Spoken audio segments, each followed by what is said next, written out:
Assalamu alaikum jama Guinea. La hero on fo kala wonɗo darde lam bari hare la hero mo la weltani on ti moƴƴa haray ko mari ko mi andintina on ɗo parce que hankinte on tino waɗi pause donc ko mari andintingo on ɗo on premier mantaw premier chose ko woni très important ko fi on no wiyantelan ɓe sukaɓe waraɓe kamen ɗo haray lantori allahu lanɗon yo allahu lanɗon yaafoɓe nada ɓe aljanna amin. Donc maray ko mari ko mi watta ɗon ko fi on no wiyantelan fi o FNDC min famali o onno ɗiɗarni jour ji ɗo o politique maɓɓe min famali mo eson fami ko ɗum waɗi saabu hen ɗum waɗi min mi famali mo daragol ɗo en joɗike en haldi ok janggo si weyti en fo min koyen yaltu waɗe manifesto en eson fami déclaré droit men on ko ɗum haldude en haldi ɗum en fotti ok janggo weyti tawata hara ko paykoye l'âge de 13 ans 12 ans 13 ans 15 ans ha 26 ans wonno maximum ko ɓen woni fayda ko ɓuri hewde ton min naale ɓe ɗum mum towi seeɗa ala ton mais minen jama o mi tañƴini ko ɓen ɗon ɓuri yiide ton haɗa on to FNDC on woni ɗum ɗo par ce que ɗum ɗo laɓiraka ni si woni tun hi on haldi yalten koyo on yaltu eson fami na woɓɓe yaltu woɓɓe maroka cuuɗi yoɗo waɗa ni yewtira ton kañum may ɓe gure mum walla onno harano molendira kamɓe rewɓe ton ɗum jonna laamu dey sa fala laamu a immoto law a fina e bimbi subaka immotoɗa na inno ko a walto ha ñalla eson fami on yi politique alpha o kanko ɓay tun hi ko kanko laami kalkilo heɓo hakkilde ko kanko laami o immini yimɓe 6 heures du matin yoɓe immo e 6 heures hay kanko a tawa o immi ko on leer ɗon eson fami onon no faalaɓe ɓe laamu tawta hara hi yaltugon ka cuuɗi mum ko probléme wi on yiɗon faala laamade haray wi on yiɗon habbi honno wiyantelan union européen walla CEDEAO o anday siko CEDEAO walla union européen walli sénégal walla walli côte d'ivoire eson fami ɓen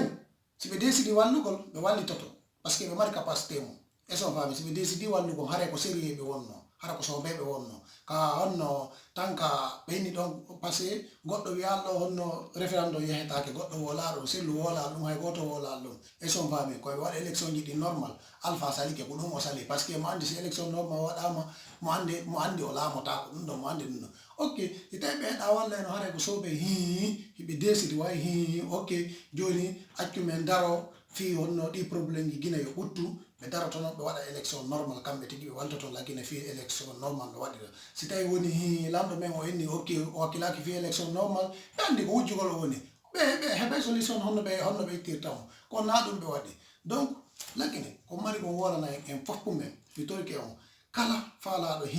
yo pays men on yaaru yeeso mi torikema allah yo allahu lanɗon jaabi miijo makko ngon kala faalaɗo e laguine yaaru yeeso kala faalaɗo yo laguine bonu walla yo yimɓe laguine ɓen soñjo walla yimɓe laguine ɓen ware mi torike allahu lanɗon addanmo yo allahu lanɗon addanmo ko soñjatamo ha ñanɗo maayi e feeɗen haqqille makko ɗo mi torikema allah o faami donc si ɓen faala tun pays men on yo moƴƴu ko enen tigi immoto wakkilo ɗen ha kamen moƴƴa on faami goɗɗo wallito en e hoore wakkilare men ɗen mais hina yo ndar ɗo tawa ko wolugol tun walla holla ɗo action ji ɗumaji faami kinono yiɗi laguine ɗum ɓuttinali kamen eson faami en wakkiloto jama guine mi toriki on mi jeeji on wakkilo ɗen moƴƴano lam weltaniɓe sukaɓe yaltuɓe ɗo wakkili ɗo riksi vi mum on lam tori allah yo allahu lam ɗo yaafo mayɓe ɓen e mum mais vraiment lam weltaniɓe moƴƴa noon par ce que mo kalkili ɗo depuis temps honno wiyantela depuis temps Sékou Touré depuis temps Lansana Conté wiyeno pantum pullo Fouta doga yaha depuis hay mawɓe men walla honno wiyantelan honno kuttiraɓe min ɓe duuɓi mum titowi seeɗa marɓe ɗo wona 40 ans ha 50 ans on tan ɗon ko ɗon ɓe wayi ko o génération ɗo lam weltani o génération ɗo wallahi billahi lam weltani o génération ɗo par ce que ko ɓeɗo jonni honno pullo Fouta Guinée pouvoir titi hande si kamen si ɓutti tun laguine fo wi ni ko wallahi haray ko ɓeɗo woni ko combati fi histoire laguine on fino laguine moƴƴira fino laguine yaara yeeso fino laguine ɓuttu ɗo e nder histoire on ɗo hañande arɗa o lanni hara koye jama o mantu ko paykoy woni ko combati fino pays men o yara yeeso fino pays men o fino moƴƴira fino population guine o no fottira fino wondire nene goto baba goto o faami yeggita o leñol o ko pullo o ko maninka o ko soso ɗum